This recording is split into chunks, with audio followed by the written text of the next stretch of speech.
Megan Carter squinted at the two scruffy creatures in the cargo crate, wondering how she'd been roped into this chaos. The border collie pups, one with a classic black and white coat, the other a rare merle with swirling gray patterns, stared up at her with sharp, intelligent eyes that seemed to say, "What's the move, lady?" "Damn it, Riley," Megan muttered, raking a hand through her cropped chestnut hair. Her former crewmate had begged her to snatch these pups from a shady bioengineering lab before they were scrapped. What Riley hadn't mentioned was that she'd be off-world on a salvage run for a month, leaving Megan, a burned-out data analyst with zero pet experience, as their temporary keeper. The pups whined, nudging the crate's bars. Megan sighed and popped the latch, letting them spill onto the floor of her utilitarian flat on Nexus Station. The black and white one darted off to sniff every corner, while the merle cautiously pawed her scuffed sneaker. "I know nothing about dogs," she told them, half expecting a response. Her bare-bones flat on Nexus Station's mid-tier ring wasn't pet-friendly. The station, a massive trade hub bridging human and alien territories, thrummed with commerce and tension, hardly a place for animals. Megan's comm bust. A text from her therapist. "Megan, remember our chat about opening up? Sometimes the universe tosses you what you need. Or what you don't need," she thought, watching the black and white pup chew her desk's leg. 3 years since quitting her high-stress analyst gig, Megan still wrestled with the fallout. The endless data streams, the corporate betrayals, the panic attacks that had her fleeing boardrooms. They lingered like static. Her therapist urged connection. Megan craved solitude. The pups had other plans. The merle had climbed onto her sneaker, gazing up with expectant eyes. "Fine," she said, scratching its ears. 2 weeks, then Riley's back. The next morning, Megan trudged through Nexus Station's bustling market district, pups tucked in a makeshift sling from an old tech bag. She needed supplies, food, toys, whatever dogs required. Lost in the neon-lit chaos, she wandered into the alien quarter. The architecture shifted from human steel to the bioluminescent domes favored by the Vreni, a willowy species with glowing skin and mild telepathic abilities. Megan had crunched data for Vreni trade guilds during her corporate days. They were shrewd negotiators, if a bit too serene. Rounding a corner, she spotted a modest dome pulsing softly with green light. A multilingual sign read, "Nexus Intergalactic Youth Haven." Megan paused, memories of her own foster home days surfacing. Her parents lost in a shuttle crash on Titan. A rustle in the sling broke her reverie. The black and white pup had squirmed free, tumbling to the deck and bolting toward the haven's open gate. "Hey, stop!" Megan shouted, sprinting after it. The pup darted into a courtyard where alien children played under caretaker's watchful eyes. Most scattered, but one small figure froze. A Vreni girl, maybe 7 by human standards, with faint jade skin far paler than most Vreni. Her violet hair was tied in twin knots, and she wore a simple cream jumpsuit. She stood apart, eyes wide with fear. The pup skidded to a stop before her, tail wagging furiously. Before Megan could grab it, the pup reared, paws on the girl's knees, and licked her face. The change was instant. Fear melted into wonder, and a shy smile bloomed into a radiant grin. She giggled, a sound so pure it halted Megan.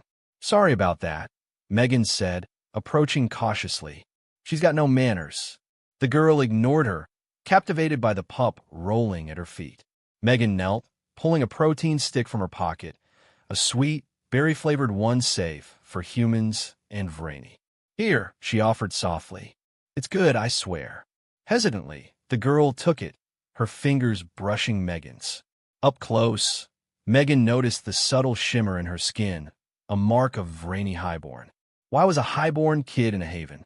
"Her name's Lila," a calm voice said behind her, "and she avoids everyone." Megan turned to face a Vreni man. His skin glowed deep emerald, his eyes a striking gold. He studied her with curiosity and caution, his lean frame draped in flowing robes typical of Vreni educators. "Megan Carter," she introduced, standing. "Sorry for the dog chaos." "Eli Varn," he replied, glancing at the girl and pup. "No apologies needed." That's Lila's first smile since she arrived 5 months ago. Megan watched Lila pet the pup, her movements growing bolder. What's her story? Eli's expression darkened. Her parents were envoys. Their convoy was hit by raiders in the Orion Belt. Lila survived in a stasis pod, found weeks later. He lowered his voice. Traumas locked her telepathy and voice. She shuns contact, kids, adults, all. Except dogs, apparently, Megan noted. Seems so, Eli agreed, a faint smile forming. He had her posture. Data analyst, former. Freelance number cruncher, Megan corrected. Corporate gigs. I see it in your focus. No judgment, just observation. What brings a data jockey to our corner of Nexus? Megan nodded to the sling, where the Merle pup peeked out. Unexpected dog sitting. Was hunting supplies when this one made a break for it.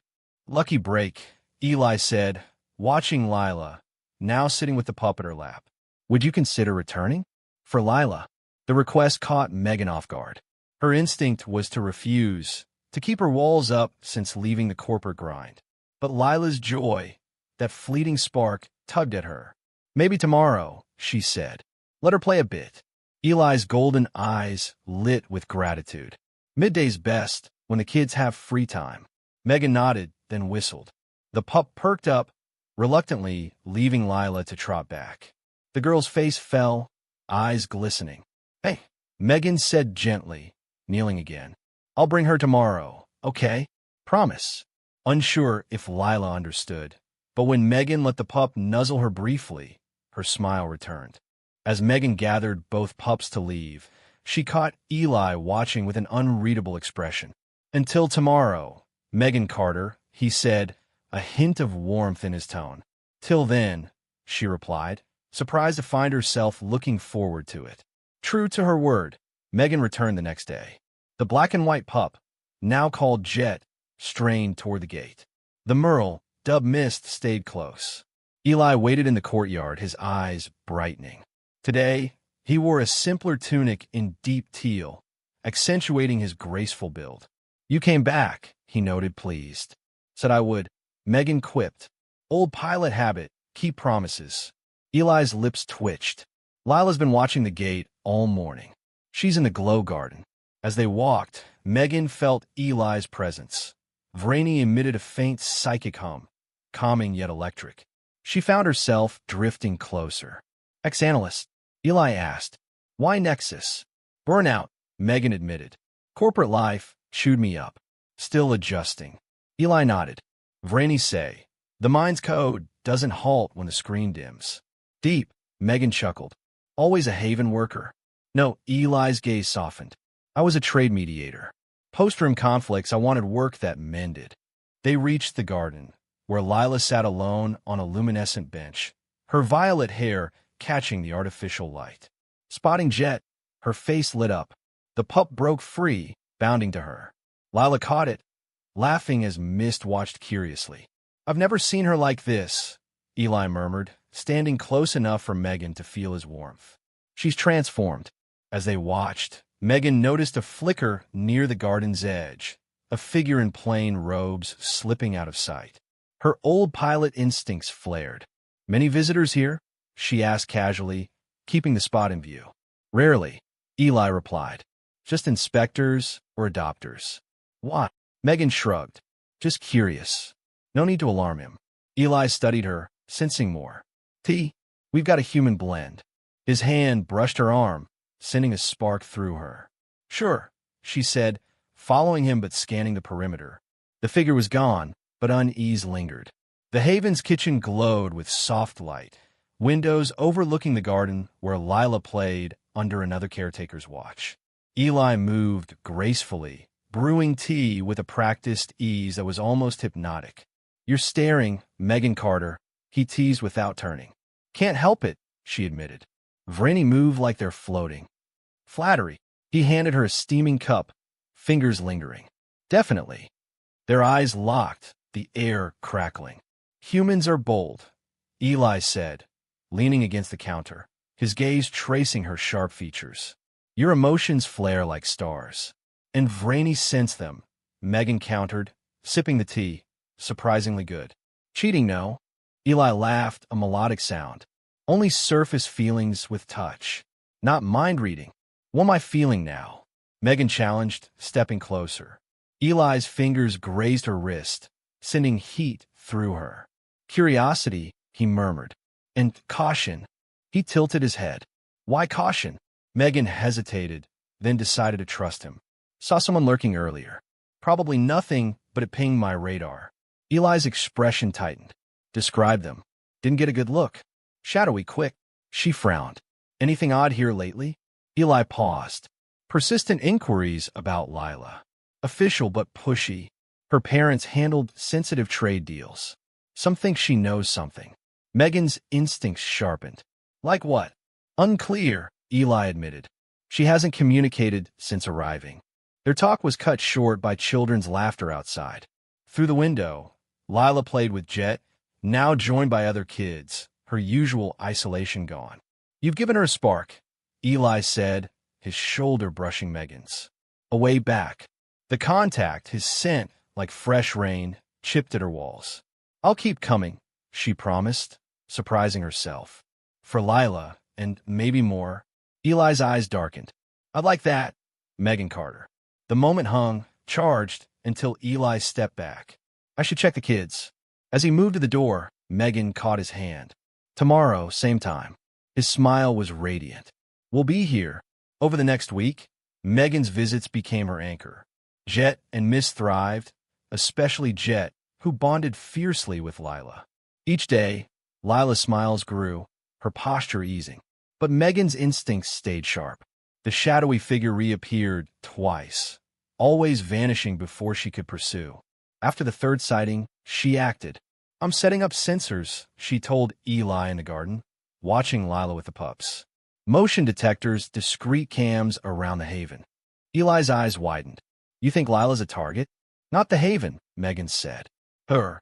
She shared her plan for a low-key surveillance net, not mentioning she'd tapped an old contact, Tara, in station security.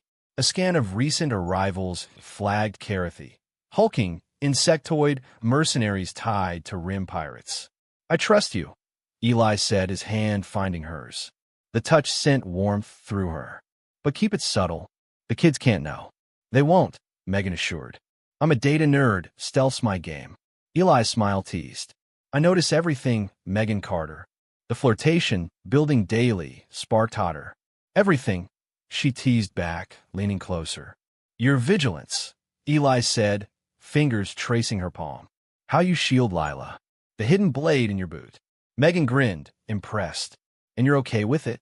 Vreni value guardians, he replied. It's compelling. Before she could reply, a staffer approached with a datapad. Eli, urgent message from the Intergalactic Welfare Board. Eli scanned it, his face clouding. Transfer orders for Lila. Immediate relocation to a trauma center on Eridani Station. Megan's gut twisted. Let me see. She studied the pad, her analyst's eye catching flaws. Misaligned seals, a mismatched ID code. Fake, she said. Well-crafted but bogus. Relief flooded Eli. You're sure? Dead certain. Someone's after Lila. Eli tapped the pad. I'll alert security and the board. Karathy, Megan said. Tied to the pirates who hit Lila's parents. They're on station. Eli's eyes widened. She saw something. And can't tell us, Megan finished.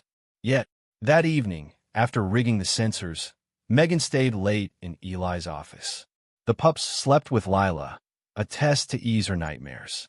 Thanks, Eli said, pouring a shimmering Vreni tea. For protecting her. Feels good to matter, Megan admitted. The air thickened with unspoken attraction. Eli moved closer.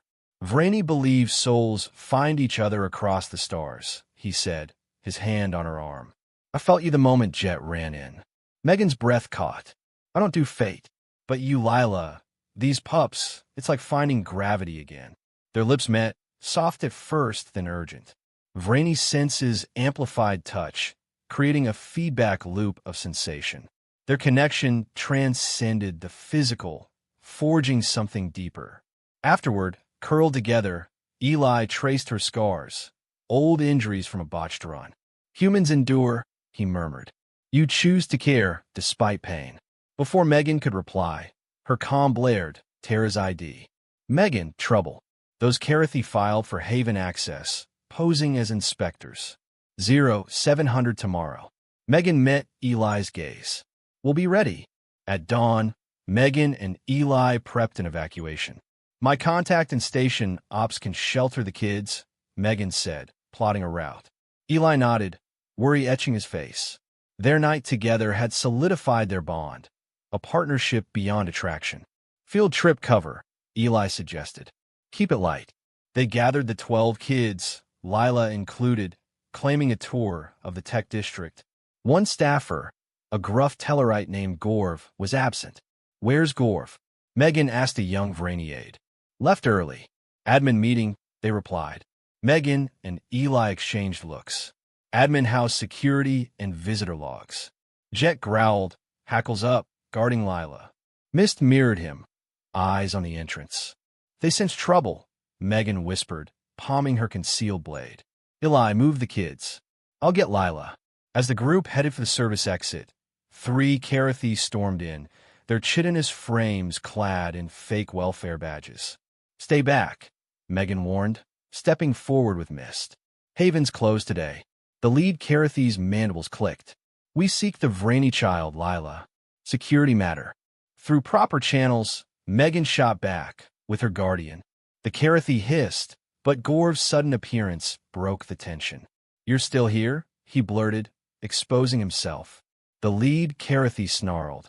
You said the human was gone. Megan seized the moment. Misko, the pup lunged, clamping onto a Carathi's leg. Megan threw her blade, nicking the leader's arm. Chaos erupted. Run, Lila, Megan shouted, firing a stun dart from her wristband. Lila darted not to the exit, but to the fallen Carathi, touching his face.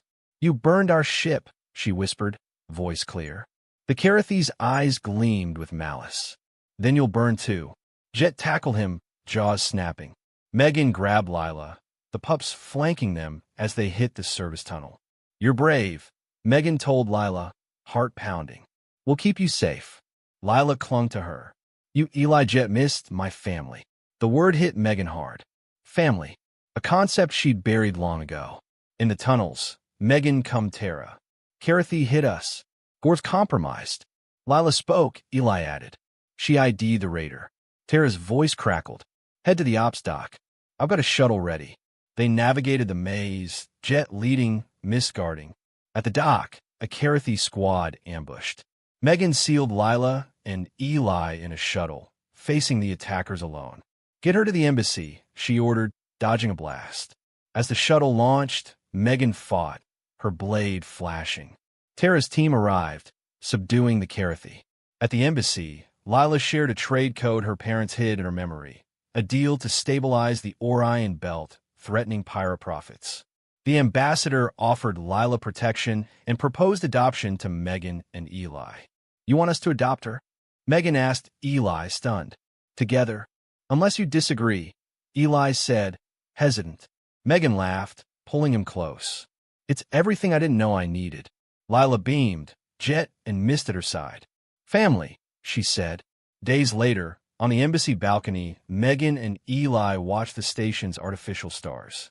Earth, Vreni Prime, or a trade outpost. Eli mused. The code opens joint ventures. They'll need mediators and analysts. Megan grinned. Wherever we go, it's together. Their kiss sealed it. A soul-forged bond with Lila and the pups. A family born from chaos and courage. The shuttle's engines roared as it tore away from Nexus Station's ops dock. The artificial gravity lurching Megan Carter's stomach as she braced against the maintenance tunnel's wall. Her concealed blade was slick with sweat in her palm, the air thick with the acrid tang of pulse blasts.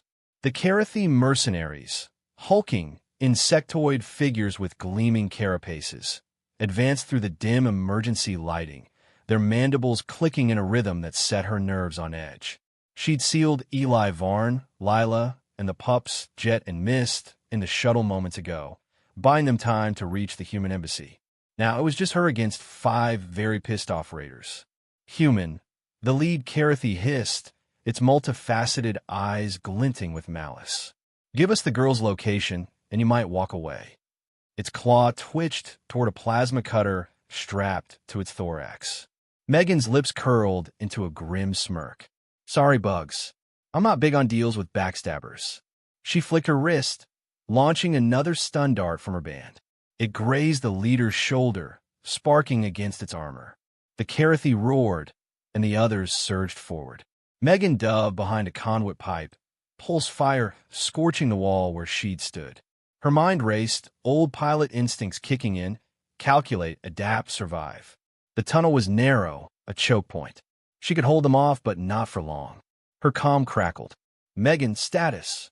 Tara's voice, sharp and urgent. Pinned down at ops dock, Megan whispered, peering around the pipe. 5 Carathi. Tell me you're close. 3 minutes out, Tara replied. Hold tight. 3 minutes might as well be 3 hours. Megan gripped her blade, its edge modified with a vibro circuit for cutting through light armor. She'd scavenged it from a rim run gone bad, and now it was her lifeline. The Carathi spread out, 2 flanking left, 2 right, the leader advancing center. Last chance, human, it rasped. The code she carries ends here. Megan's blood ran cold. The trade code Lila memorized, a deal to stabilize the Orion belt, cutting pirate profits, was worth killing for. She wouldn't let them near the girl. Jet, missed, they're safe, she muttered to herself, drawing strength from the thought of the pups guarding Lila. She rolled out, throwing a flash pellet from her pouch. It detonated in a blinding burst, disorienting the Carathi. Seizing the moment, she lunged, slicing the nearest mercenary's leg joint. It screeched, collapsing, but another grabbed her arm, its claw digging into her skin. Pain flared, but Megan twisted free, slamming her blade into its side. The Carathi staggered, and she ducked as the leader fired, the blast grazing her shoulder. Enough, she shouted, more to herself than them, and hurled a second pellet, this one smoke. The tunnel filled with choking haze, buying her seconds. She sprinted toward a side hatch, heart pounding. If she could lead them away from the dock, Tara's team might have a clear shot. The hatch hissed open, and she dove into a service corridor, the Carathi's heavy steps echoing behind. Her comm buzzed again. Megan, we're breaching now. Tara's voice was drowned by the sound of boots and pulse rifles. Light flooded the tunnel as Tara's security squad stormed in, their tactical beams cutting through the smoke. Drop your weapons, a soldier bellowed. The Carathi hesitated, then the leader snarled, raising its cutter. Bad move. The squad's rifles lit up, dropping 2 mercenaries instantly. The others surrendered, claws raised. Megan slumped against the wall, blood trickling from her shoulder. Tara, a wiry woman with a buzz cut, jogged over. You look like hell, Carter. Feel like it too, Megan panted, grinning despite the pain. Shuttle make it. En route to the embassy, Tara confirmed. Your Vreni friends raising a storm. Ambassadors already involved. Megan nodded, relief washing over her. Let's get there. Underscore.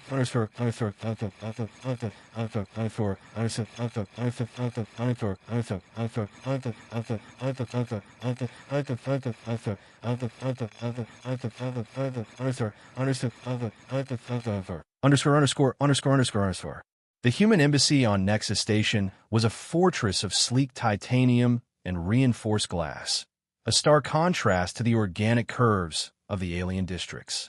Megan, patched up by a med drone, was escorted to the diplomatic wing, her heart racing at the thought of seeing Lila and Eli.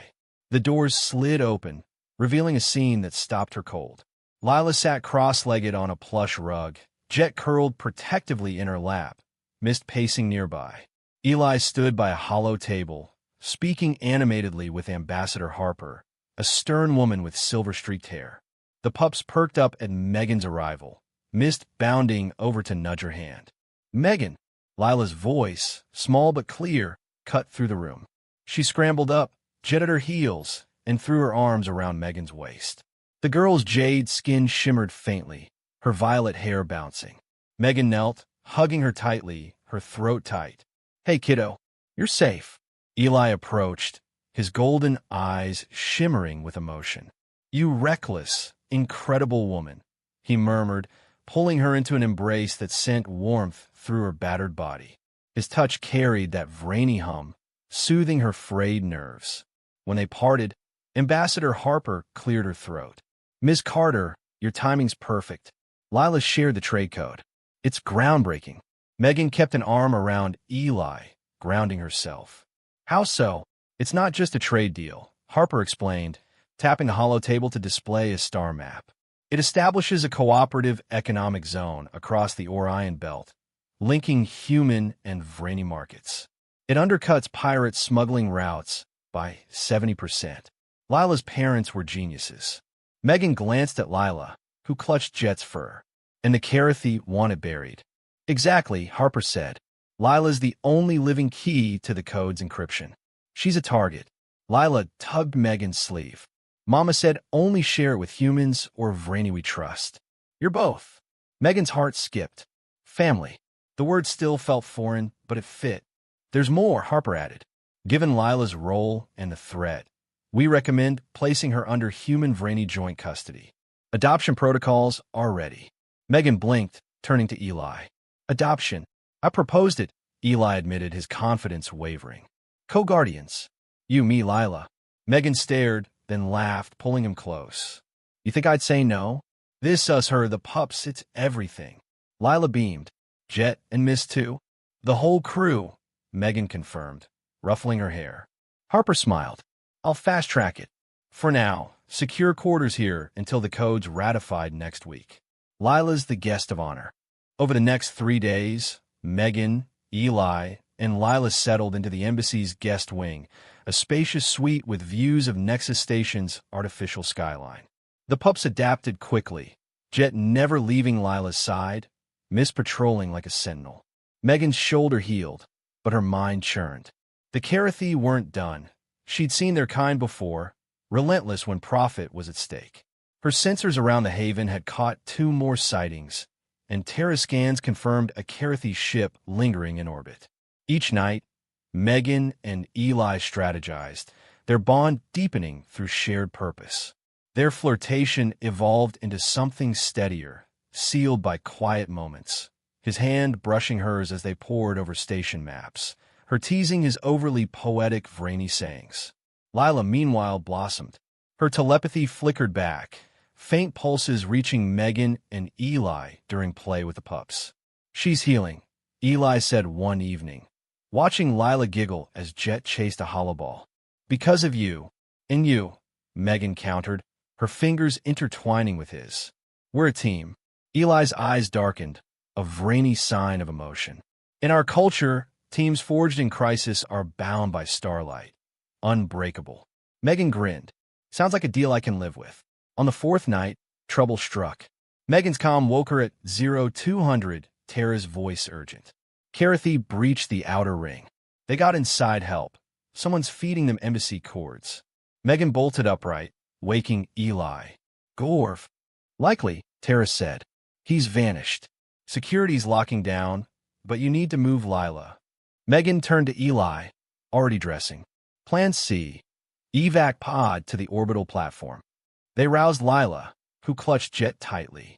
Miss growled softly, sensing danger. The embassy's emergency pod was in a secure bay, a sleek capsule for 6. As they reached it, alarms blared, breach confirmed. Megan punched in a launch code, but footsteps echoed. 3 Carathi appeared, led by the same scarred leader from the dock. "The code or the girl dies," it hissed, raising a plasma cutter. Megan shoved Lila and Eli into the pod. "Launch it," she shouted, drawing her blade. Eli's eyes widened. "Megan, no. Get her out," she insisted, slamming the door control. Through the viewport, she saw Lila's terrified face, Jet barking fiercely. The pod shot upward, safe. Megan faced the Carathi, her pulse steady. "Just you and me now." The leader lunged, but missed attacked, sinking teeth into its leg. Megan slashed, catching its arm. The other 2 fired, forcing her to dive behind a crate. Pain seared her side, a graze. She gritted her teeth, throwing a smoke pellet.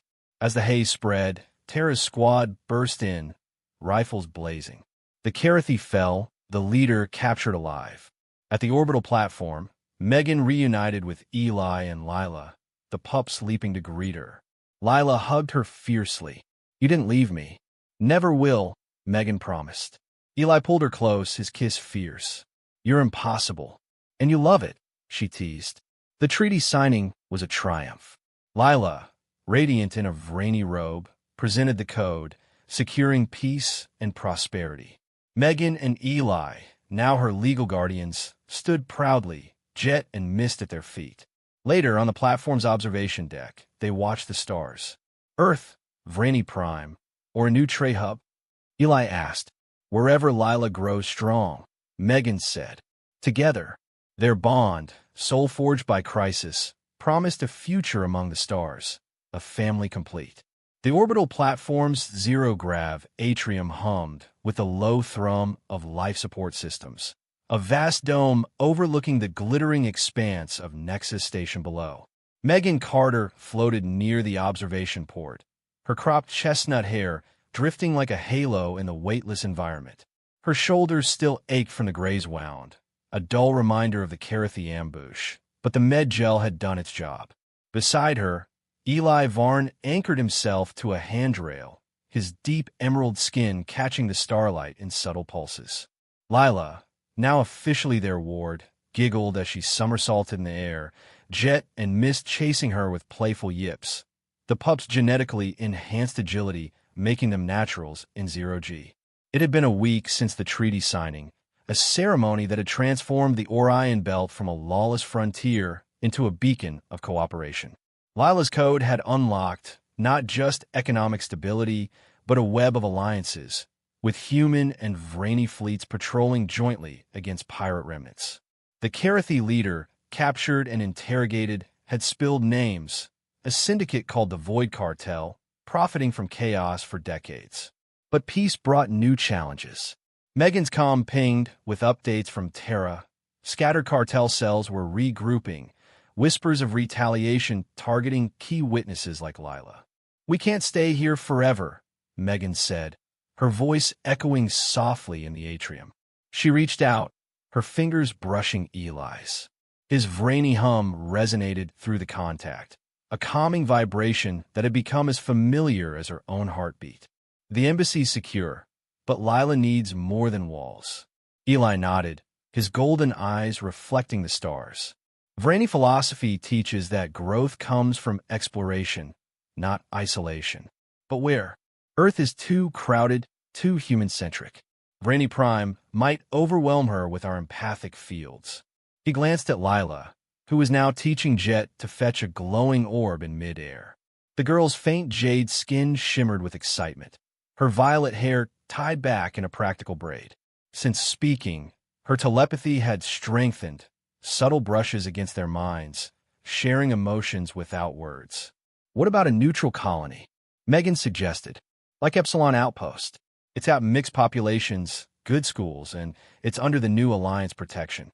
She'd crunched the data during her downtime, her old analyst habits kicking in. Epsilon was a thriving hub with research labs and green spaces, perfect for a kid and 2 enhanced pups. Lila floated over, Mist nuzzling her cheek. "Can we go somewhere with real trees? Not hollow ones." Her voice was stronger now, laced with curiosity. Jet barked in agreement, his black and white coat fluffing in the zero-G. Eli smiled, ruffling her hair. "Trees it is. But first we tie up loose ends." He meant the adoption formalities and the pup's origins. Riley, Megan's old crewmate, had finally come back. The border collies weren't ordinary. They were from a biolab program, designed for search and rescue with boosted intelligence and loyalty. "They're yours now," Riley had said. "Consider it payment for the chaos." As they prepared to depart the platform, Tara's face appeared on a holoscreen. "Heads up, Carter." Cartel chatter spiking. "They're hunting for the key." "That's Lila. I've got a secure transport ready, but watch your backs." Megan's instincts flared. "Copy that. We'll take the scenic route." The transport shuttle, a sleek Vreni human hybrid vessel named Stellar Harmony, cut through the void toward Epsilon Outpost. Megan piloted from the cockpit, her hands steady on the controls. Old freelance habits never died. Eli co-piloted, his telepathic link with the ship's AI making navigation seamless. Lila sat in the passenger bay, sketching on a datapad while Jet and Mist dozed at her feet. ETA 3 days, Megan announced over the intercom. Plenty of time for stories. Lila perked up. Tell me about your runs, Megan. The dangerous ones. Megan chuckled, glancing at Eli. Kid-friendly versions only. She shared tales of dodging asteroid fields and outsmarting customs drones, editing out the betrayals and close calls. Eli added Vreni lore. Myths of starbound souls finding harmony. But peace was short-lived. On the second day, sensors blared. Proximity alert, Eli said, his voice tense. A cluster of unidentified ships emerged from a nebula. Cartel raiders, their hulls scarred and armed. They're jamming comms, Megan cursed, banking the shuttle hard. Hold on. Lila clutched the pups, her eyes wide. Jet growled, positioning himself protectively, while Mist's ears perked, scanning for threats. The raiders fired warning shots, grazing the shields. Surrender the key, or we vent you, a gravelly voice demanded over open channels. Megan's mind raced. The shuttle was fast but outgunned.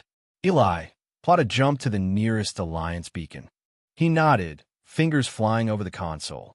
But the raiders closed in, one latching a boarding clamp.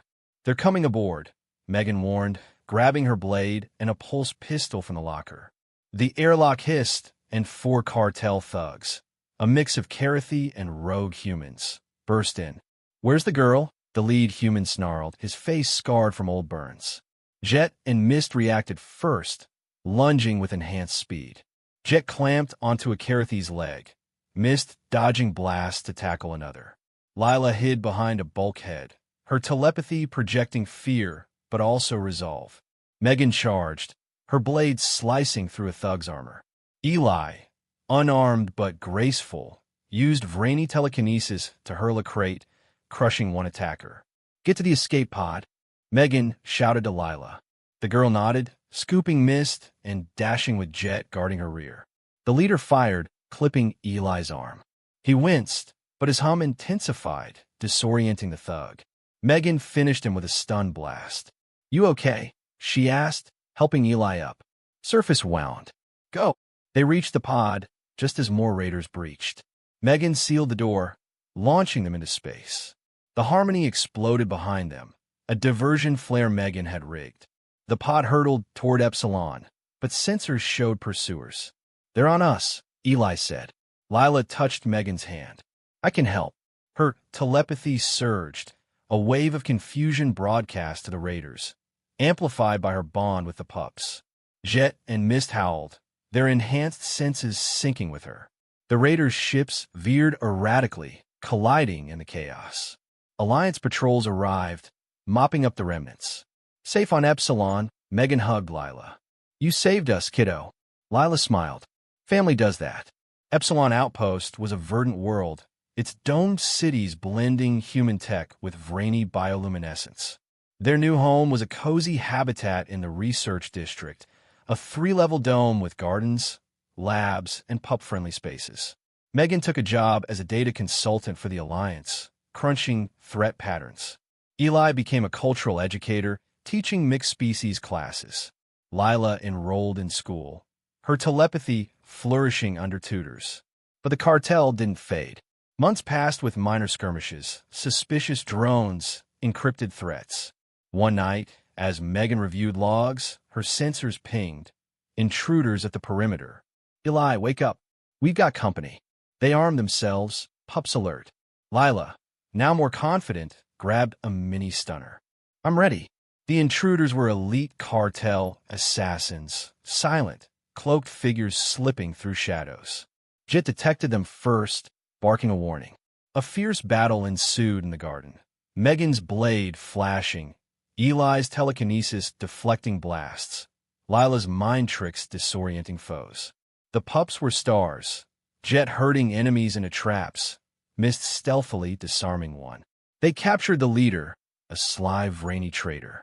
The cartel's crumbling, he spat during interrogation. But we'll take the key down with us.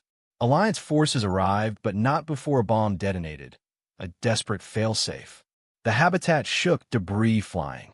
Megan shielded Lila, taking shrapnel to her back. Eli pulled them to safety, his hum healing minor wounds. In the aftermath, as medics treated her, Megan reflected, "This isn't over."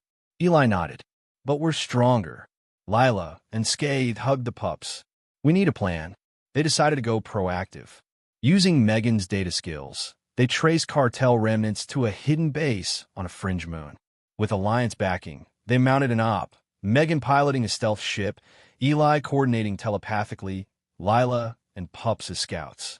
The base was a labyrinth of caverns, guarded by drones and thugs.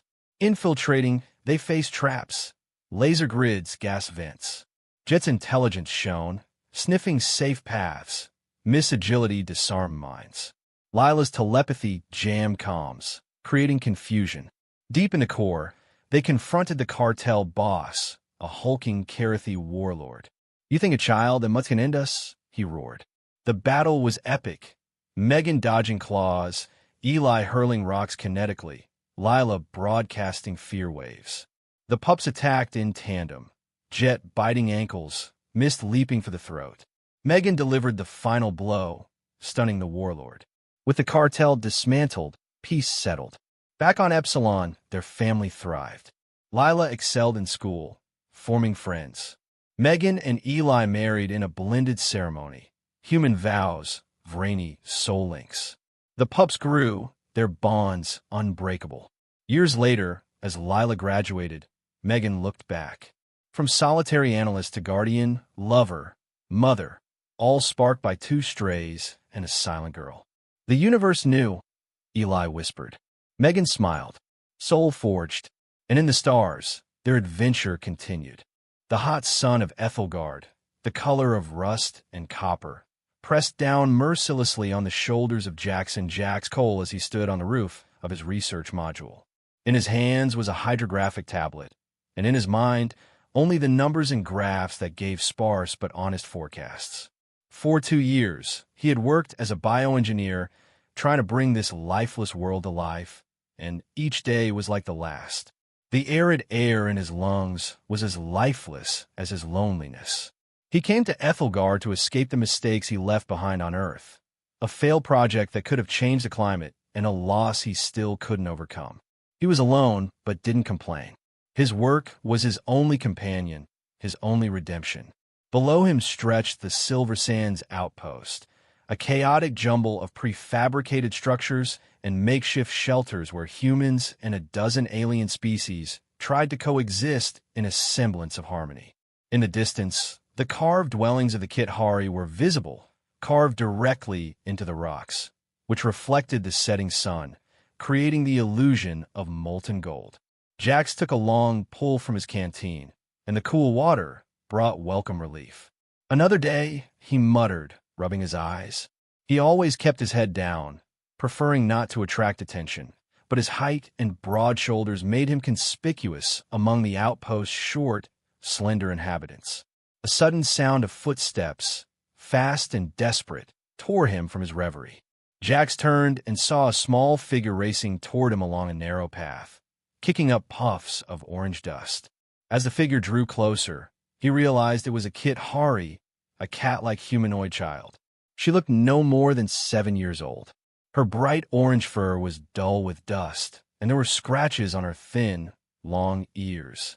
What struck Jax most were her eyes, large, amber, and filled with unmistakable terror.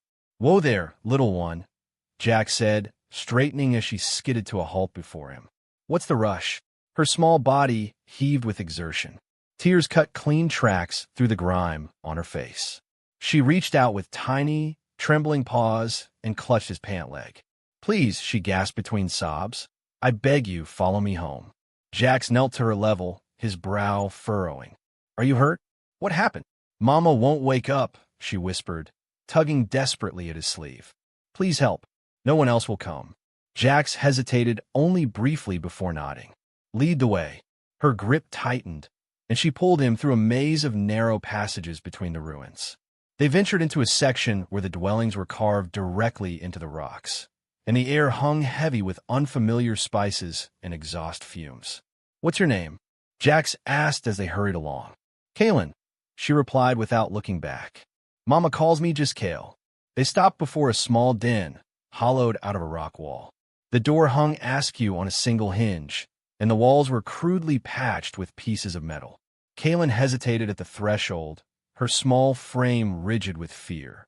In there, she whispered. Jax gently squeezed her shoulder. Stay behind me.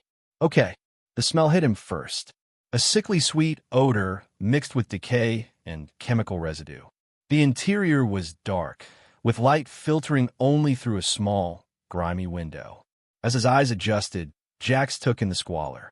Used food containers, broken furniture, and scattered syringes littered the floor. In the center of the room lay a Kithari woman, her orange fur faded, her body lifelessly stretched out. A thin trickle of purple fluid had dried at the corner of her mouth. Next to her outstretched hand lay broken pieces of lab equipment, telling a story that Jax had already pieced together. Damn it, he breathed, checking for a pulse he knew wouldn't be there. The woman's skin was cold. She had been dead for hours. Kaylin pushed past him, dropping to her knees beside the body. Mama, I brought help. Please wake up.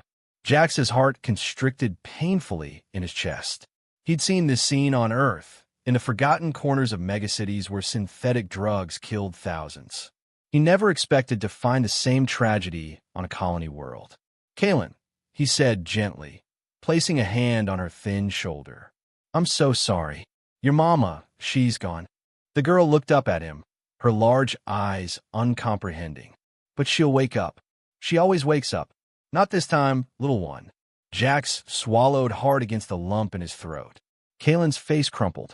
I tried to help her. I did everything right. I was quiet when she needed quiet. I found food when she forgot. Her voice dropped to a whisper. I haven't eaten in 3 days. Something inside Jax broke. The dam of emotion he'd built since leaving Earth collapsed. He gathered the small, alien child in his arms, her body frighteningly light against his chest. This isn't your fault, he said fiercely. None of this is your fault. As Kaylin sobbed, pressed against him, Jax surveyed the squalid room, rage and sorrow battling within him. What the hell was he supposed to do now? Colonial authorities would place the girl in some kind of system, most likely where non-human children would not receive proper care. I'm hungry, Kaylin whispered, her voice muffled. Then we'll get you food, Jax replied without hesitation. And we'll figure out the rest after that. I promise. He carried her out of that house of death into the last rays of Ethelgard's setting sun. He had no plan beyond his next step, but an unshakable certainty that he wouldn't abandon this child to the indifferent machinery of colonial bureaucracy. Jax sat across from Kaylin in a small corner of Old Man Silas's hydroponics, the only place on the outpost where you could find fresh fruits and vegetables grown in special biodomes. Old Man Silas, the farm's owner, took one look at the disheveled pair and wordlessly brought over 2 plates of food without asking for payment. Kaylin devoured her food with desperate intensity. Jax watched her, his own appetite diminished. Slow down a bit, little one, he advised gently. You'll make yourself sick. The girl paused, forcing herself to take smaller bites. Her large amber eyes darted around the farm, taking in the vibrant plants and humming machines with wary curiosity. What happens now? She asked between mouthfuls, her small translator embedded in her collar, converting her soft, cat-like sounds into standard English. Jax ran a hand through his hair. I need to report what happened to the Colonial Authority. They have a procedure for. Kaylin's fork clattered to the table. They'll send me to the Juvenile Integration Center. Tavi from my learning pod went there when her parent died. She said the caretakers are mean to Kithari. Jax frowned. I'm sure they wouldn't. They made her sleep in the cold section because her body temperature was different, Kaylin insisted. And they wouldn't let her have proper food. She got sick. A familiar burn of anger kindled in Jax's chest. He'd seen similar institutional callousness on Earth. He had experienced it firsthand after his parents died. 3 years in the state system had taught him exactly how little bureaucracies cared about individual children. Please don't make me go there, Kaylin whispered, her large eyes glistening. Finish your food, Jax said quietly. We'll figure something out. As Kaylin returned to her meal, Jax's mind raced through options. He had a small research cabin, barely big enough for himself, let alone a child with different biological needs. His savings were modest, his knowledge of Kit Hari physiology non-existent. But the alternative? You're in a spot of trouble, aren't you, son? Jax looked up. Silas stood beside their table. The old man's weathered face held no judgment, only a knowing concern. Just helping out a kid who needs it, Jax replied cautiously. Silas nodded. Kit Hari girl, about 8 standard years by the look of her. Her mother was probably on ether bloom, wasn't she? Jax tensed. How did you know? Been seeing more cases lately, Silas replied. Nasty stuff hits their nervous system differently than humans. Silas glanced at Kaylin, who was focused on her food. Colonial authorities are overwhelmed. Their alien juvenile facilities are a damn disgrace. I heard they're headed by a woman named Elora Dane, a good person, but she lacks the resources.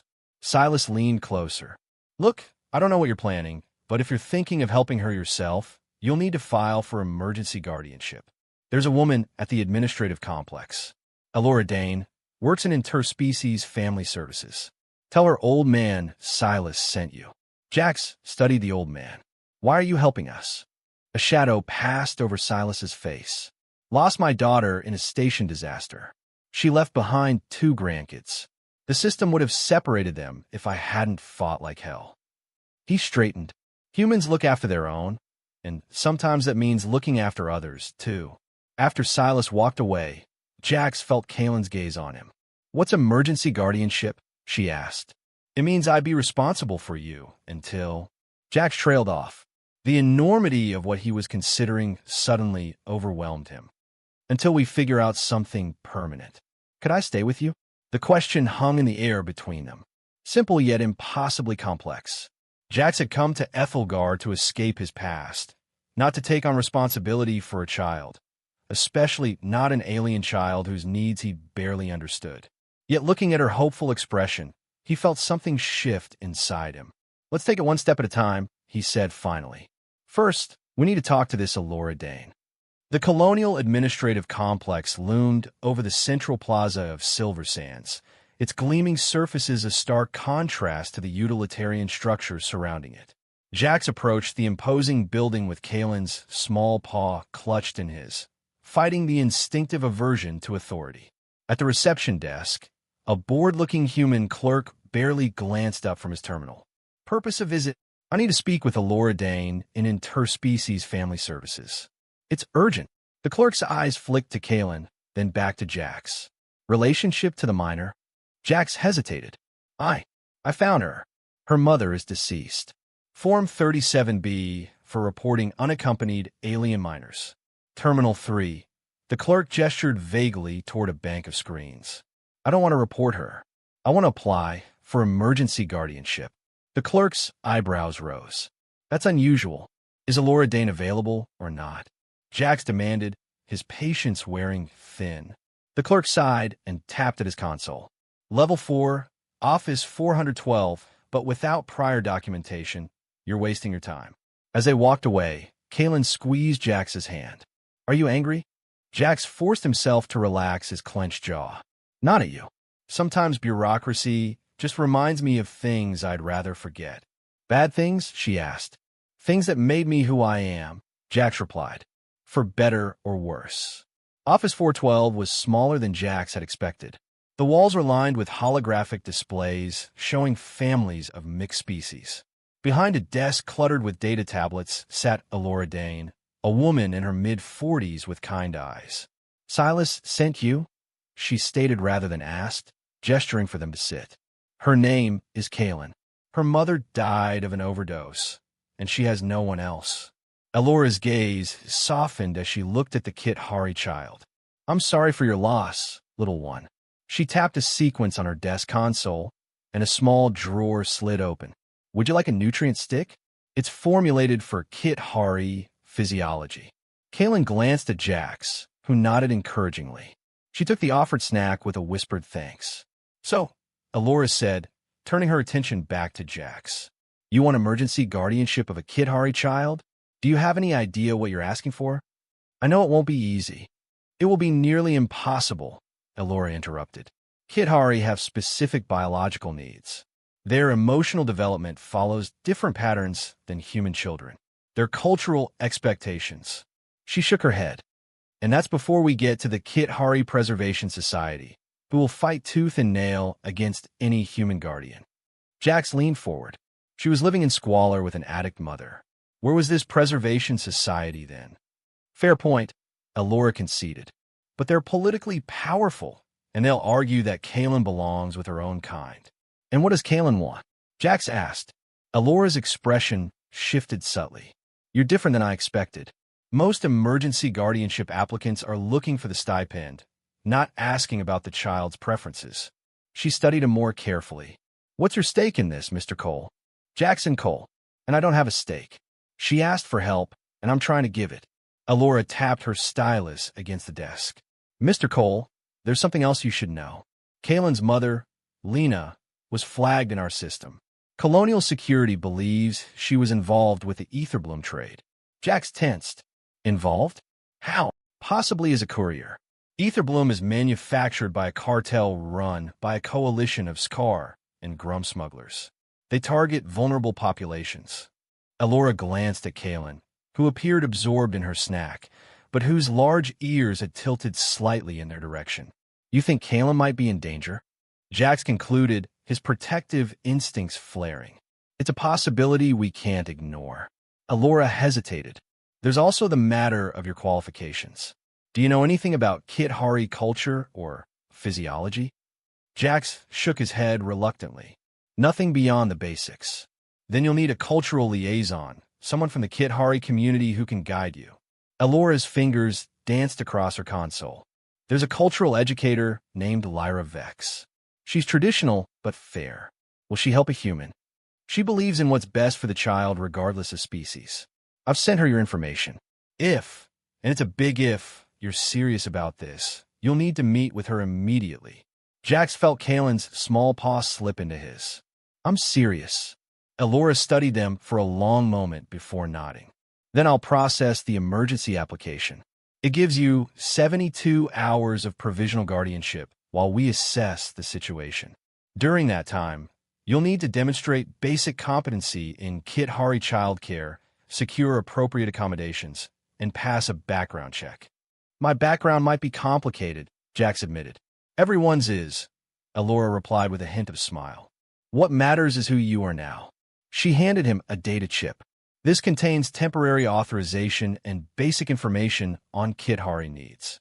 Lyra will contact you within the hour. As they stood to leave, Elora added, one more thing, Mr. Cole. If there's any connection between Lila and the cartel, be careful. These aren't people you want attention from. Outside the administrative complex, Jax felt the weight of his decision settle on his shoulders. Kaelin looked up at him, her large eyes reflecting the outpost's artificial lighting. Are you my guardian now? She asked. Temporarily, Jax replied. We still have a lot to figure out. His comm unit beeped with an incoming message. Coordinates for a meeting with Lyra Vex at a location in the Gilded Quarter. We're going to meet someone who can help us understand each other better, Jax explained, guiding Kaelin toward the transit station. The Gilded Quarter was a stark contrast to the utilitarian human sector.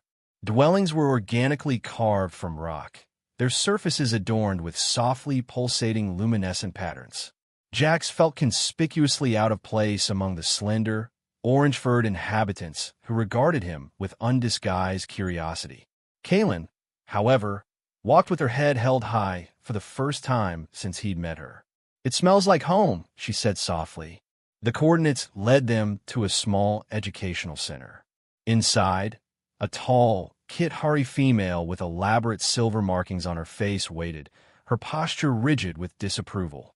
So, Lyra said, her musical language rendered into clipped standard, you are the human who presumes to care for one of our children. I don't presume anything, Jax replied evenly, meeting Lyra Vex's stern gaze. I'm trying to help a child who has no one else. The educator's silver-marked face remained impassive, but her ear membranes fluttered slightly, a subtle tell Jax couldn't interpret. She circled him slowly, her flowing garments whispering against the polished floor. Humans, she said, the word carrying a weight of history. Always believe their intentions justify their actions. She knelt to Kalen's level, speaking in their native tongue. Musical clicks and trills that bypassed the translation devices. Kalen responded hesitantly, her small paws making graceful gestures. The conversation continued for several minutes while Jax stood awkwardly by, completely excluded. Finally, Lyra rose. Kalen tells me you have been kind, that you promised food and safety when others ignored her. Her large amber eyes narrowed. But kindness alone is insufficient. A Kithari child has needs a human cannot intuitively understand. Then teach me, Jax said simply. Lyra's head tilted. It is not so simple as a few lessons, human. Our biology, our cultural imperatives, our spiritual practices. These are the foundation of a child's development. I'm a quick study. Are you? Lyra's tone sharpened. Then let us begin. First test. Kalen requires sustenance appropriate to her physiology. You have 1 hour to procure a proper Kithari evening meal without assistance. I will remain with her here. Jax blinked. You're testing me now? Did you expect a convenient schedule for your cultural education? Lyra's mouth curved in what might have been amusement. Parenting offers no such luxury. Recognizing the challenge for what it was, Jax nodded. 1 hour, proper Kithari evening meal. Any hints? That would defeat the purpose. Lyra gestured toward the door. The clock starts now. Outside, Jax fought down a surge of frustration. The gilded quarter sprawled around him, its organic architecture and unfamiliar signage suddenly intimidating. He had no idea what constituted proper food, let alone where to find it. Taking a deep breath, he approached an elderly Kithari male arranging glowing plants outside a small shop. Excuse me, Jax began. I need to find appropriate food for a Kithari child's evening meal. Could you direct me? The elder regarded him with suspicion. Why would a human need such information? I'm caring for an orphan girl, Jax explained, conscious of the minutes ticking by. It's complicated. Something in his expression must have conveyed his sincerity because the elder's demeanor softened slightly. 2 streets east, look for the establishment with azure light patterns. Tell Marin that Paul sent you. Jax thanked him and hurried through the winding streets, drawing curious stares from Kithari passers-by. He found a shop, more of a small greenhouse than a store by human standards, and was greeted by a young female Kithari with intricate blue markings. Paul sent me, Jax said breathlessly. I need a proper evening meal for a Kithari child. Marin's surprise was evident, but she asked practical questions about the child's age and clan markings before assembling a collection of items. Glowing fruits, what appeared to be protein-rich tubers, and a small container of clear liquid that smelled faintly of cinnamon. The nectar must be warmed precisely to body temperature, she instructed as Jax paid with his credit chip. Too hot or cold will cause digestive distress. How do I know when's right? Marin hesitated, then reached out to touch his wrist. Like this, when it feels like the pulse point of your skin. Jax nodded, grateful for the specific instruction. Thank you. You are doing something unusual, Marin observed, but not without precedent. There was a human doctor during the Proxima Plague who saved many Kithari children when our own healers had given up. With the carefully packaged meal, Jax made it back to the educational center with 12 minutes to spare. Lyra watched critically as he arranged the food according to Marin's instructions, warming the nectar using a small heating element she provided. You sought help? Lyra noted, observing the presentation. I sought information, Jax corrected. There's a difference between asking for guidance and expecting others to solve your problems. A flicker of what might have been approval crossed Lyra's face, a distinction many fail to recognize. She gestured for Kalen to eat. The girl approached the meal cautiously. She sampled each item, her expression brightening as she tasted the warm nectar. It's like how Mama made it before, she said softly. Lyra nodded. Acceptable, human. You have passed the first test. She gestured to a seating area. While Kalen eats, we will discuss the second challenge. As they sat, Jax noticed a small holographic display on Lyra's wrist. A smiling Kithari man with a human woman, both holding an orange-furred child between them. Your family? He asked. Lyra's hand jerked, deactivating the display. My sister's family, she corrected, her voice suddenly tight. She married a human diplomat. Against our parents' wishes, against my counsel. You disapproved? I feared for her, Lyra said quietly. Interspecies relationships face difficulties. Cultural misunderstandings that seem insignificant become chasms over time. Yet you help families like theirs now. Lyra's gaze drifted to Kaylin. My sister died 3 cycles ago. Her human husband continues to raise their daughter according to our ways despite the challenges. He proved me wrong, but he was exceptional. Most humans lack his dedication. I'm not most humans, Jack said. So you claim? Your second test. Kithari children require specific sleep conditions. You must prepare appropriate accommodations by tomorrow morning. Additionally, you must learn and perform the ritual of peaceful rest, a ceremony essential to a Kithari child's development. Jax nodded, accepting the challenge. And the third test will be revealed after you complete the second. Lyra's expression softened almost imperceptibly as she watched Kaylin eating. She has suffered much. Her mother's addiction, her isolation. These leave marks on a child's spirit. On Earth, we have a saying, Jax offered. It takes a village to raise a child. Perhaps, Lyra replied. Our peoples have more in common than I first assumed. She rose gracefully. Return tomorrow at first light. We will evaluate your preparations and continue your education. As Jax and Kaylin left the educational center, the girl slipped her small paw into his. Did I do well? She asked anxiously. You did perfectly, Jax assured her, squeezing her paw gently. How do you feel about staying at my apartment tonight? Kaylin nodded, her large eyes reflecting the luminescent lights of her cultural district. Lyra says you're trying very hard. She doesn't think you'll succeed, but... She looked up at him with unexpected confidence. I think you will. Jax's apartment in the human sector was utilitarian at best. A single room with a small kitchen alcove and bathroom. He'd never minded its limitations before, but now watching Kaylin take in the sparse furnishings, he saw it through new eyes. It's not much, he admitted, but we'll make it work for tonight. Kaylin nodded, her large eyes taking in every detail. Where will I sleep? That's our first project, Jack said, pulling up information on his data pad about Kithari's sleep requirements. According to the files Alora had provided, Kithari required higher humidity and ambient temperature than humans, plus a semi-reclined position due to their unique spinal structure. Jax improvised, creating a sleeping nest from his spare bedding on the small couch. He adjusted the environmental controls to increase humidity and warmth in that corner of the room. Is this okay? He asked as Kaylin tested the arrangement. It's missing the sleep chimes, she said hesitantly, and the bioluminescent night lamp. Jax frowned. I don't have those. We need to get them, Kaylin insisted. Or I'll have bad dreams. Mama always said the chimes keep the shadow spirits away. Jax checked the time. Most shops would be closed, but he remembered passing an all-night market near the transit hub that catered to various species. Let's go shopping, he decided. As they left the apartment building, Jax noticed a figure across the street quickly turn away. A scar male with distinctive ridge markings. Something about the alien's posture triggered Jax's instinct honed from years of living in Earth's rougher districts. Stay close, he murmured to Kaylin, taking a deliberately indirect route to the market. The night market buzzed with activity despite the late hour, its stalls illuminated by harsh artificial lighting. Jax kept Kaylin's small paw firmly in his while scanning for anything resembling Kithari sleep aids. They found a stall selling interspecies comfort items, but the prices were exorbitant. Can I help you find something specific?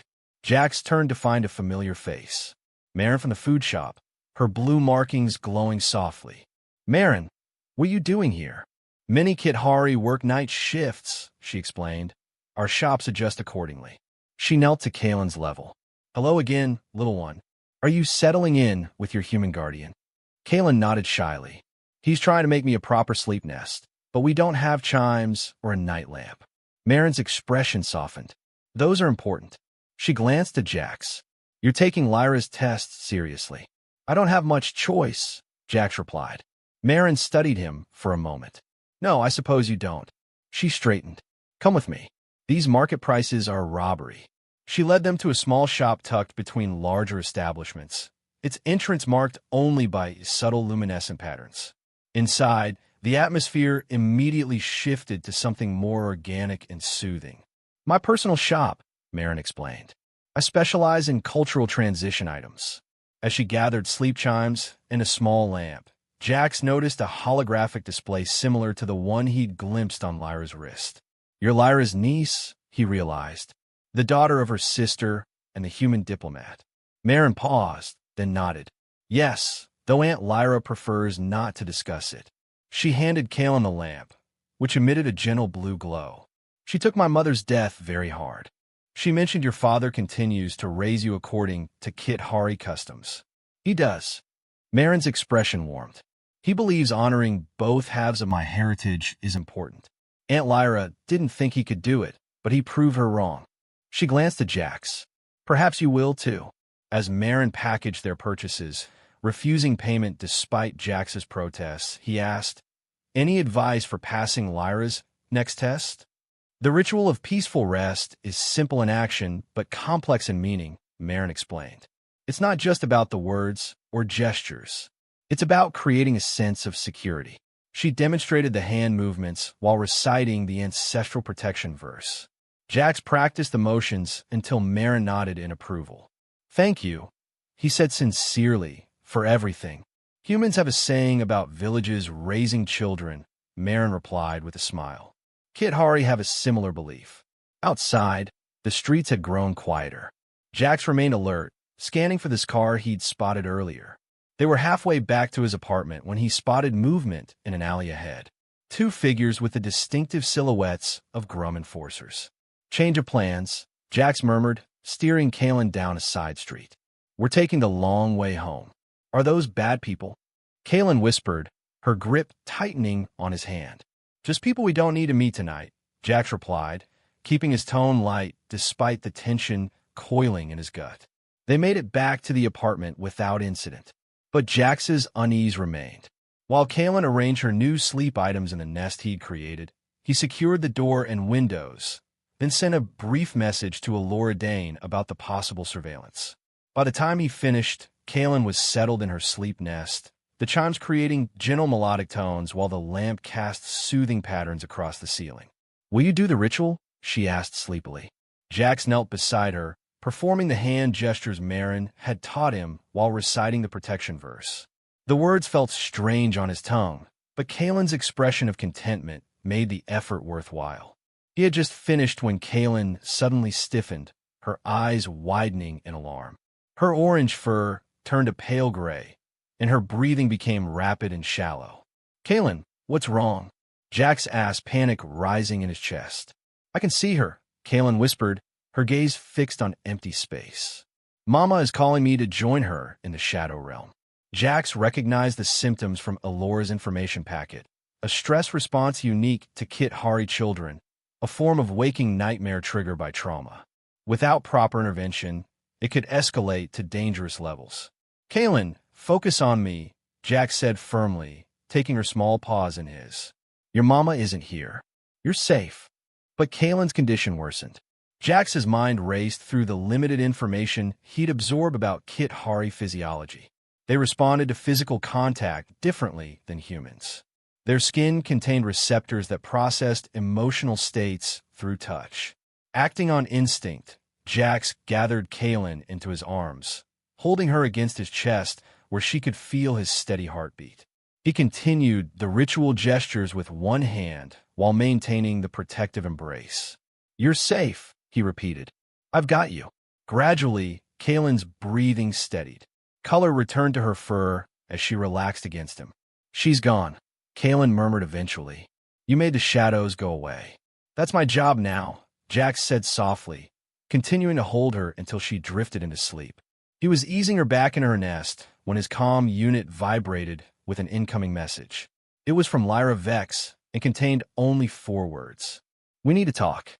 Jax had just settled Kalen back in her sleep nest when the soft chime of his apartment security system announced a visitor. On the monitor, he saw Lyra vex, her normally composed features tight with urgency. He opened the door to find her clutching a small data crystal, her silver markings luminescent with stress, a Kit-Hari physiological response he'd read about but never witnessed. "You should have contacted me immediately when she had the shadow vision," Lyra said without preamble, brushing past him into the apartment. Jax frowned. "How did you know about that?" "Marin called me after you left for shop. She sensed Kalen's distress." Lyra moved to the sleeping child, her long fingers hovering over Kalen's forehead without touching.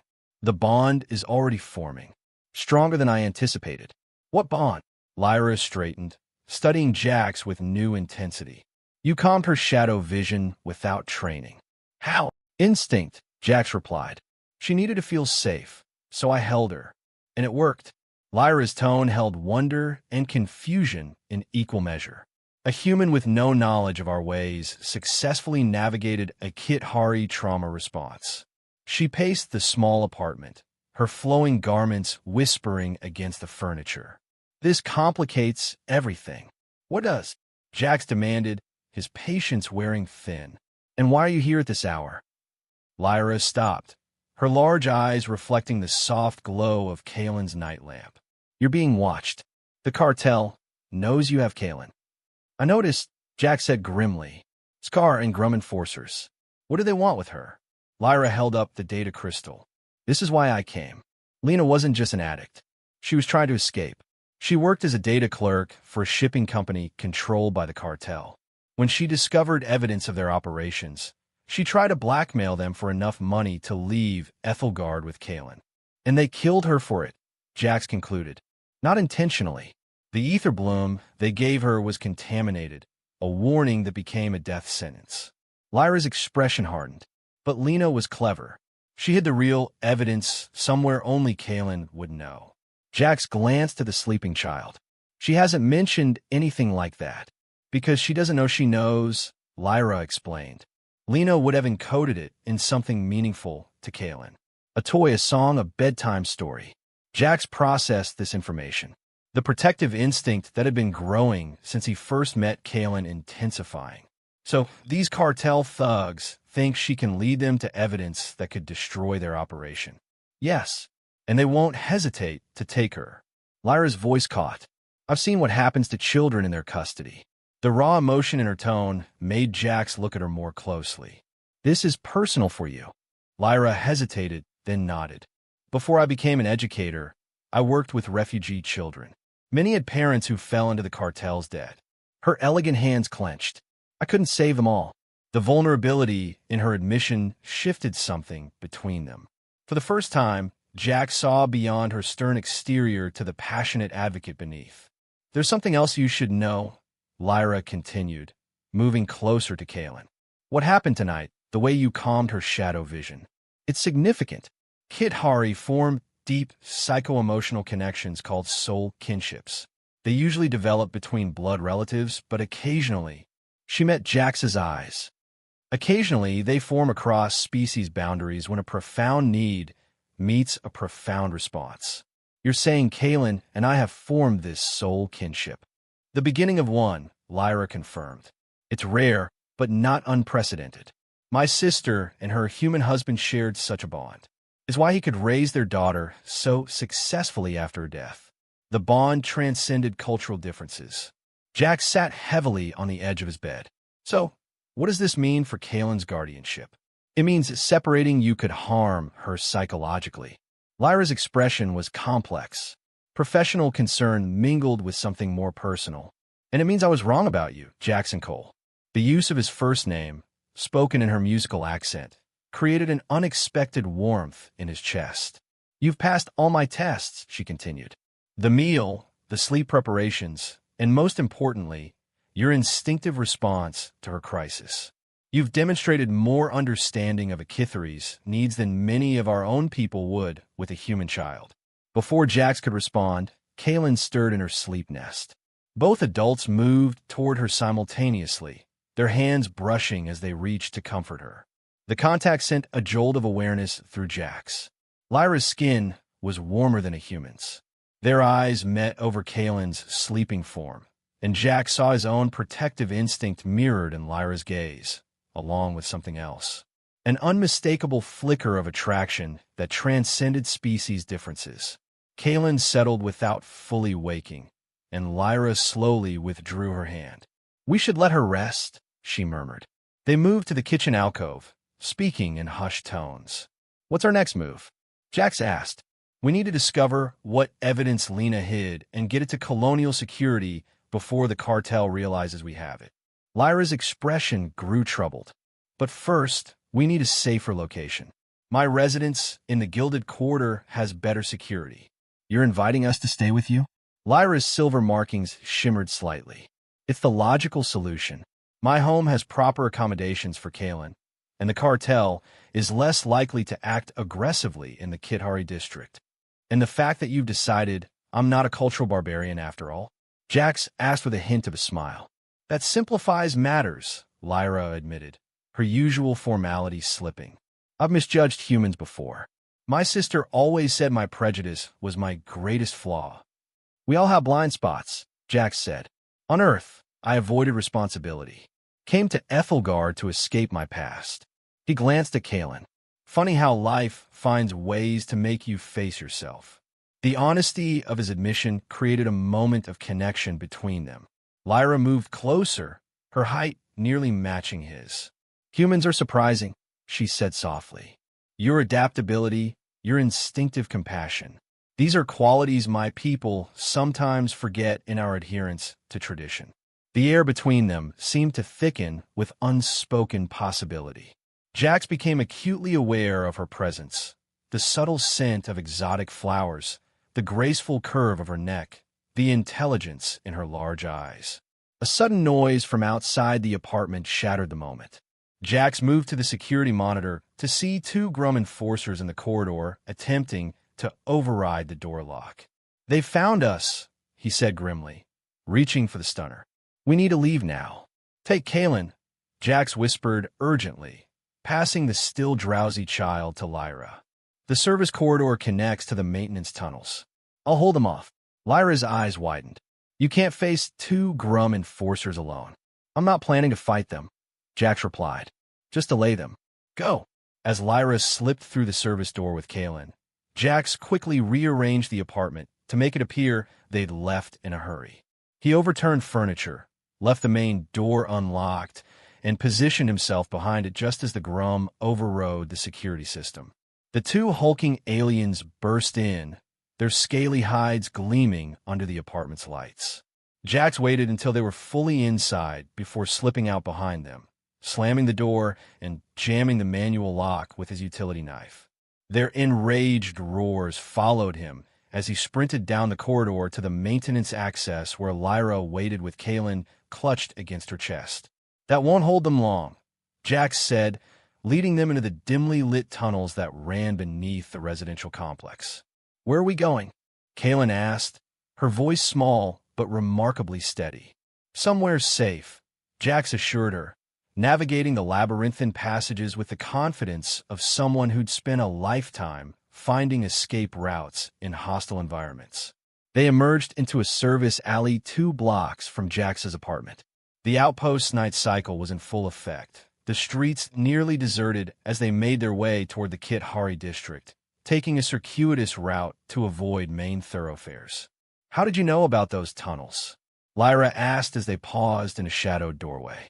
"On Earth, I grew up in the Chicago arcology after my parents died," Jax explained, his voice low.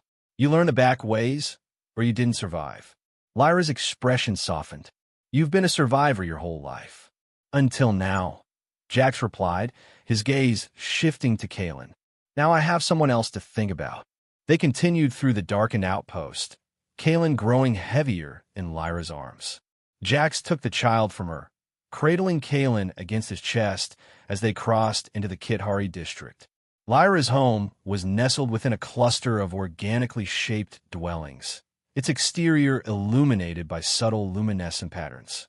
Inside, the space opened into a warm, inviting environment that immediately felt more like a home than Jax's sterile apartment ever had. "The guest chambers are prepared," Lyra said, leading them to a room with a proper Kithari sleep platform.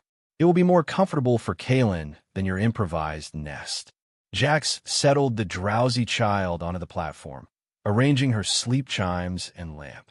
Kaylin clutched at his hand before he could withdraw. "My music box?" she murmured.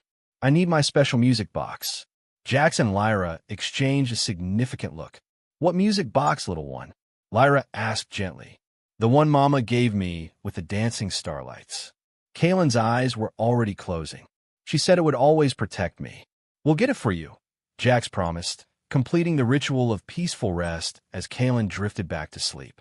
In Lyra's living area, they spoke in hushed tones. "The evidence," Lyra said, "it must be in this music box." Jax nodded. "We need to go back to Lena's home. Too dangerous. The cartel will be watching it now. Then we'll need help." Jax activated his comm unit. Elora Dane can coordinate with Colonial Security. And Silas. He has connections throughout the outpost. As Jax made the calls, Lyra prepared a restorative tea, her movements graceful in the soft light of her home. When she handed him a steaming cup, their fingers brushed, lingering longer than necessary. "You continue to surprise me, Jackson Cole," she said softly. "Most humans would have abandoned Kaylin to the system. Few would risk their lives for an alien child." "Maybe I'm not most humans," he replied, echoing his earlier words, but with new meaning. "No," Lyra agreed, her silver markings shimmering with emotion. "You are decidedly not." The space between them seemed charged with possibility. But before either could act, Jax's comm unit chimed. Elora had arranged for a security team to retrieve the music box from Lena's home. They would deliver it within the hour. As they waited, the adrenaline of their escape began to fade, leaving Jax acutely aware of Lyra's presence. She moved around her home, securing doors and windows, her flowing garments accentuating the elegant lines of her body. "Your home is beautiful," Jax said, breaking the charged silence. "It's been solitary," Lyra replied, her gaze meeting his until now. The admission hung between them, an invitation neither was quite ready to voice. Instead, they spoke of practical matters, Kaylin's guardianship, the evidence against the cartel, the future they might build together. When the music box arrived, a delicate creation of iridescent shell and metal that projected star-like patterns when opened, they discovered a data crystal hidden in its base. It contained shipping manifests and financial records that implicated high-ranking colonial officials in the Etherbloom trade.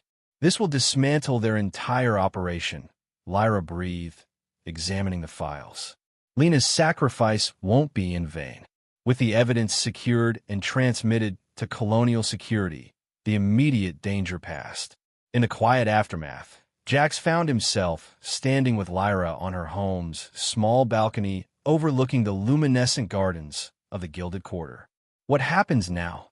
he asked, watching the play of light across her silver-marked features. "The formal guardianship hearing is in 3 days," Lyra replied. "With a soul kinship forming and my endorsement as cultural liaison, there should be no obstacles. And after that," Lyra turned to face him fully. "Kithari tradition holds that a child's guardians should share a dwelling for stability." Her markings shimmered. "It would be logical for you to remain here with Kaylin, with me." The invitation, in her words, was unmistakable. Jax stepped closer, drawn by something deeper than physical attraction. A recognition of kindred spirits across the boundaries of species and culture. "Is that what you want?" he asked, his voice low. "What I want," Lyra said, her musical accent more pronounced with emotion, "is to explore this unexpected connection between us. Humans call it chemistry, I believe. Among other things," Jax murmured, reaching up to trace the silvery markings along her cheekbone. Lyra's skin warmed beneath his touch.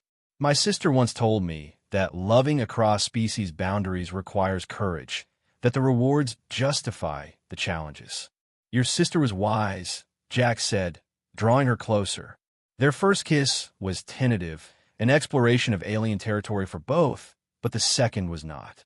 Cultural differences melted away as ancient instincts took over. Later, as they lay entwined in Lyra's sleeping chamber, the patterns on her skin casting a gentle glow over them both. Jax marveled at how quickly life could change. 6 days ago, he had been alone, a drifter with no purpose beyond survival. Now he had a child to protect, a woman to love, and a future brighter than any he could have imagined on Earth. "You're thinking very loudly," Lyra murmured against his chest.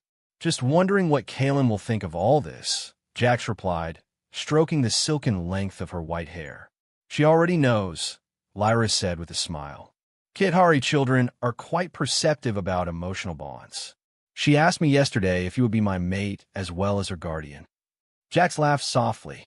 Smart kid indeed. Lyra propped herself up to look at him. "The cartel leaders will be arrested by morning. Kaelin will be safe. We can build something meaningful here. A family that transcends species. Humanity's greatest strength," Jax said thoughtfully. "Not our technology or our resilience, but our capacity to find family wherever we go in the universe." 3 months later, Jax stood in the Colonial Administrative Complex, a small pawn in his Lyra at his side.